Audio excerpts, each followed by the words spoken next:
السلام علیکم ګران مینوال مشتاق خان بنيري ما یو ځلې بیا ستاسو لپاره ما یو دو شارټ ویډیوز راولې دي. هغه ویډیو په ملاوټ باندې دي. آیا دا خلک ملاوټ په کومه طریقه باندې کوي؟ نو راځئ نن به هغه دوه ویډیوګانې چې دي هغه به تاسو ته زه لږې وښیم، هغه به تاسو وګورئ. د هغې نه بعد چې دی نو بیا په هغې ویډیوز باندې خبرې کوو. دا ویډیوز زما په دې څنګ کې چلیږي، دا تاسو وګورئ، په دې باندې بیا خبرې کوو. دا یو چې لومبی چې کومه ویډیو ده تاسو لیدی شئ چې په دې منځ کې چې دی نو پیپ یخې دی او د هغې پیپ په ذریعه باندې چې دی نو هغه ګنده پیاز چې دي هغه دننه ولي او کم صفا پیاز چې کوم دي، کم غټ غټ پیاز چې دي هغه ورته چې دی نو بار سیټ ته ولي. یعنې کې خلکو له په دې طریقه باندې دوی دوکه ورکړي چې کله د نري پیاز کم واړه پیاز دي یا ګنده پیاز دي هغه ورته دننه ولي په دې پیپ په دې ذریعه باندې، چاته پته نه لګي چې په دې کې ګنده پیاز شته که نشته. په دغې طریقه باندې دا بندې بوجه یخي د روډ په غاړه باندې او بیا په خلکو باندې خرڅي. د هغې سره سره دا بله ویډیو ده، دا مو ګورئ، په دې باندې هم خبرې کوو. دا کس په تاسو وینئ پپیو کې چې نو ملاوټ کي. تاسو خیال دی بالټۍ ډکي او ورړي، بالټۍ ډکي او ورړي نر زوی دی، بس خو که 2 سیره پیج او 2 سیره اوبه.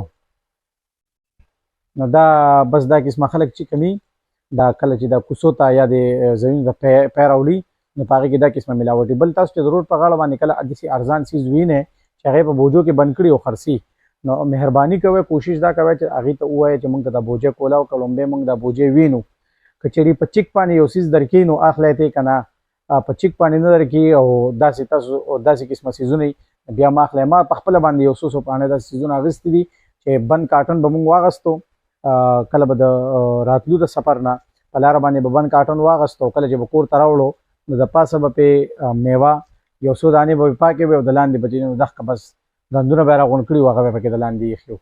نو دوستانو دا ویډیو مې غرض په دې کې دا و چې تاسو کوشش دا کوئ چې داسې قسمه میوه چې کله لی یا فروټس چې لی یا سبزي اخلی نو په هغې کې چې نو کوشش دا کوئ چې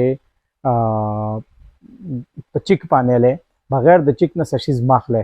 کله تاسو ته هغه څیز هغه چیک کي خیر دی لږ اخلی، خو چې چیک کي کوم څیز چیک کي هغه څیز اخلی، چې کوم څیز نه چیک کي هغه څیزونه مه اخلی.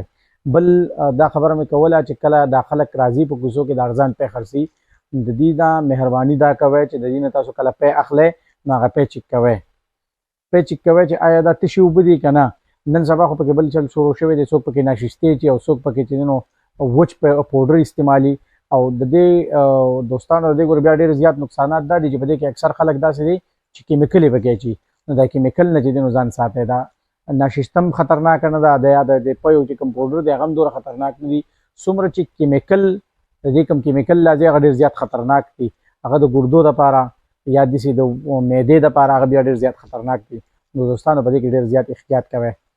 ما مشتاق خان بنيري له د نیکسټ پروګرام پورې راکړئ. اجازت تل وي، الله په امان.